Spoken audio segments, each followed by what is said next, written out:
Alright, how to use battle groups. Battle groups are very effective when you think about moving a massive amount of units very fast across the battlefield. Yeah, it enables you to group different types of units into one battle group and move them as one to a location where they are needed. Yeah, so standard we have, for example, a light infantry unit. Yeah. A light infantry unit is able to move 2 operational zones in one turn. So it can move to here to there and engage. But if you have 2 light infantry units, they form a regiment. A regiment is a battle group. So when units are grouped into a battle group, it enables them to move as one unit using only one action point. So which means this battle group can be moved to this direction of location if you want and engage. Movement can be combined with engagement, but this is another video. But for now on, it's important to know that you can group units whether in a column formation or in the line formation. Yeah. Once you do that, they are able to move on the battlefield as one group with their movement range according to their class. So this is a class 3 light infantry. It is able to move 2 operational zones. Imagine if you are forming a bigger battle group. Yeah. So for example, we're going to put this one light infantry unit here, and we are going to add 2 line infantry units. It is 2 different type of units that is combined in one engagement grid. One regiment, the second regiment, and together they can form a brigade. Now the deployment can be done in line formation next to each other, but you can also decide to add them in one brigade in one engagement grid. Exactly 4 units to be moved. Yeah, it depends on the strategy how you want to do it. So the movement can be done in column formation as well, and also in line formation if you want that. Yeah, that depends on your strategy. If you want to extend your line, your battle line, it's possible to move them in line formation. Yeah, but micromanagement also allows to redeploy your units without using any action point in the formation that you want upon arriving at your destination. But let's get back to the battle group that is consistent of different type of units. When different types of units are combined into a battle group, they're only allowed to move one operational zone in any direction. Yeah. If the group was consistent of the same type of units with light infantry that has the ability to move 2 operational zones, it can move 2 operational zones. The minute it is mixed, it's limited to only 1 operational zone in any direction. Now, the same goes for the cavalry.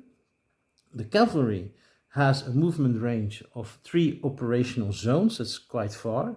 Yeah.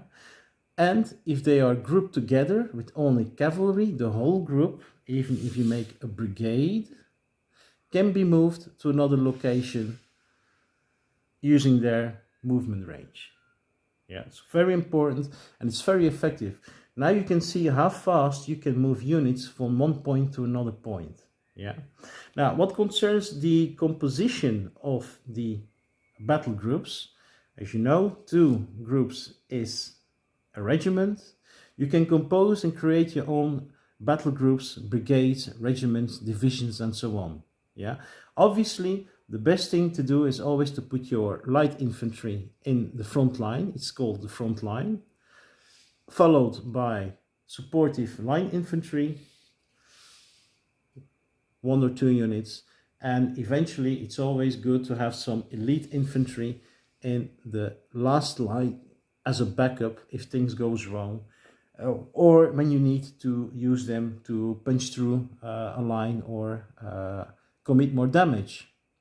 In this case, you see, we have formed 2 brigades or 1 division consisted of 8 units, which is a battle group.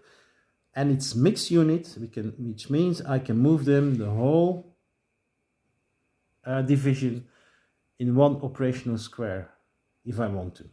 Yeah. Now, very important, we have the general. If the general is in his range of influence, so Napoleon has a very big range. He has 4 operational zones of influence, which is huge. It's the biggest one in the game because it's the best general that ever lived. Anyway, so this means that Napoleon or any other general which is in range of influence can add an extra movement range on the whole division. So imagine if this was a starting point where we started, yeah. So the battle group is here, we formed here a battle group. It is now able to move their normal range and extend it even further to another operational zones with the extra bonus range with the influence of the general. And always remember, upon arriving on their destination, yeah, especially the infantry units and the artillery units, they can engage, whether by firing or charging. The cavalry can always target any enemy unit in their range zone. Yeah, but this is another story. We're going to get back to that in another video. But this is the way you can use your battle groups. And as you can see how efficient this is and how massive you can move units from one point to the other. So let's do another experiment. We have here one brigade, we have another brigade, and we're going to create another brigade that will join this engagement zone. And we have here, as you can see, 4 brigades. Yeah, that's a massive force, people. It can make really a lot of damage. So which means I have now one army corps of infantry units that is able to move as one body across the battlefield to their location. And with the influence of the general, if he's in range, it can add another movement range. So imagine the whole corps was here. In one turn, I was able to move 16 units to that position. Yeah. So now you understand how important it is to work with battle groups. Yeah. And moreover, when battle groups arrive at their destination, yeah, I'm going to do a little peeking in the future. If you move, for example, one battle group to here, yeah, it is allowed using a micromanagement to redeploy in the way you see fit. So it moved as a column from one operational zone to the other, and it was redeployed in line formation on their destination to engage. This is really important to remember, because if you are able to move one operational zone with a brigade, you can quickly, yeah, extend your battle line, whoop, whoop, and as you can see, using only 3 action points, 1, 2, 3, I was able to deploy 6 infantry units in line. And as you know, if the dice falls on the regimental volley icon, all these units who are in the range to target any enemy unit can target and fire with guaranteed hits. Now, this is the power of using battle groups. The better you master this technique, yeah, the more powerful you become on the battlefield.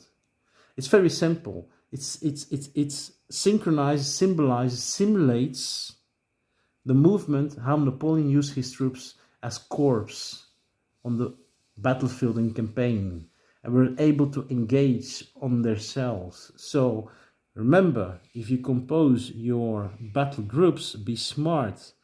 Always add, if you have a corps, some artillery with it, or always add some cavalry in it. Because as you know, using micromanagement within the same battle zone, of operational zone, That cavalry unit can be moved to the front and charge. This is the power. Yeah, and this is really key in playing Marshals Unleashed. The better you understand this, the more powerful and the more dangerous you become as a commanding officer playing the game. Have fun.